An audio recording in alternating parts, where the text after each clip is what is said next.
নমস্কার বন্ধুরা, আমাদের হেসেলের আরেকটি ভিডিওতে আপনাদের সকলকে স্বাগত জানাই। আজ বানাবো এঁচোড়ের তরকারি, তবে আজকে চিংড়ি মাছ দেবো না। এটাকে আজকে বানাবো একেবারে মাংসর মতো করে। এখানে প্রথমেই আমি এঁচোড়টাকে টুকরো করে কেটে নুন আর হলুদ দিয়ে সিদ্ধ করে নিয়েছি। এখানে আমি দিয়েছি 2 সিটি।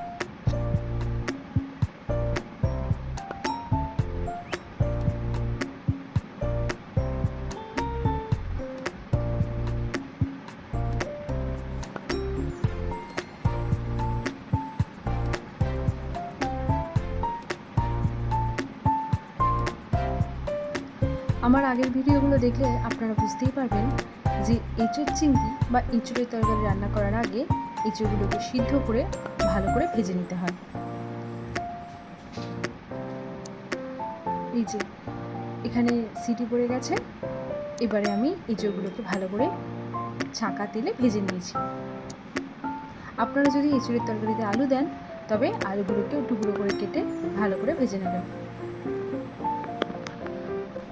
এখন আমি কড়াইতে পরিমাণ মতো তেল দিয়ে দিয়েছি।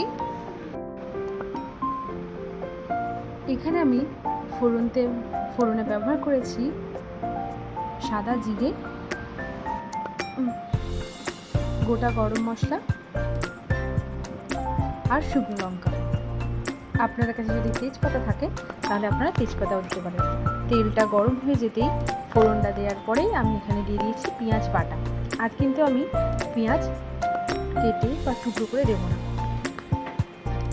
পেঁয়াজ, টমেটো, আদা, রসুন যাই দেবো সবই বেটে।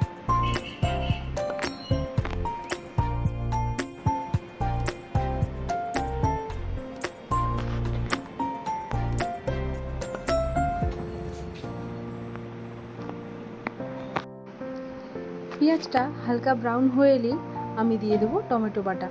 টমেটোর সাথে কিন্তু আমি কাঁচা লঙ্কাও বেটে দিয়েছি।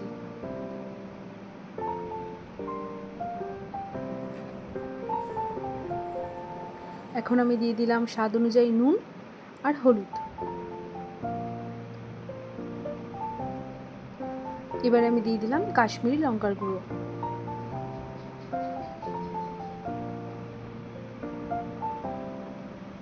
দিলাম ধনে গুঁড়ো।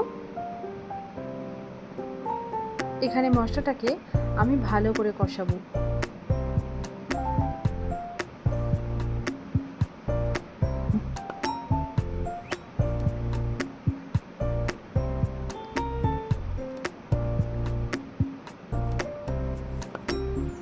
এখন আমি দিয়ে দিলাম আদা আর রসুন বাটা। মশলা থেকে তেল ছেড়ে এলেই দিয়ে দিতে হবে ভেজে রাখা আলু আর এঁচোড়।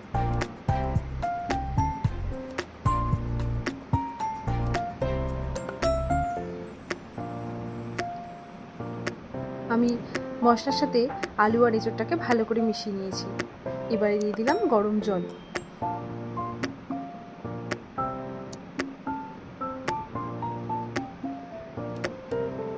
উপর থেকে দিয়ে দেবো আরও কিছুটা কাশ্মীরি লঙ্কার গুঁড়ো, দেবো গরম মশলার গুঁড়ো।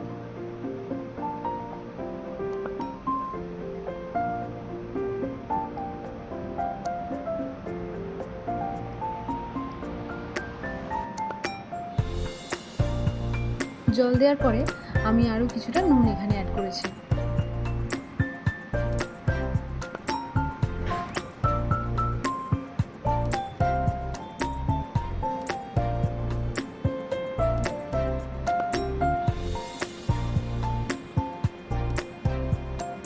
ঢাকা দেওয়ার আগে একটা কাঁচা লঙ্কা মাঝখান থেকে কেটে আর একটু ঘি দিয়ে দিয়েছি।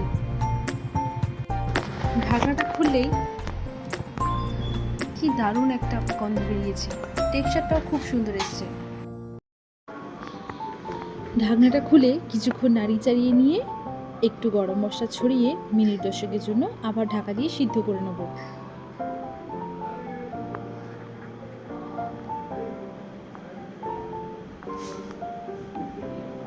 এই যে এবারেই হচ্ছে ম্যাজিকের পালা। খেতে একেবারে মাংসের মতো হয়েছিল। আপনারা অবশ্যই এভাবে একবার চিংড়ি ছাড়া এঁচোড় আলু দিয়ে তরকারি করে দেখবেন। খেতেও হয় যেরকম সুস্বাদু আর দেখতেও দারুণ হয়েছে। আর অবশ্যই জানাবেন আপনাদের কেমন লেগেছে।